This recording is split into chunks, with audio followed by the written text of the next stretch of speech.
Barbie, hindi third party. Richard Gutierrez nagsalita na sa tunay nilang relasyon.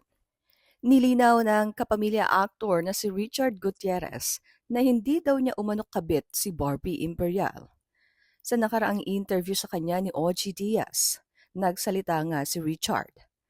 Aniya, siguro for now, gaya ng sabi mo, nakikita naman ng mga tao. Doon muna tayo sa what you see is what you get sa amin ni Barbie.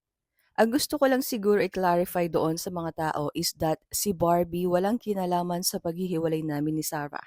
Hindi siya third party. Hindi nag-overlap.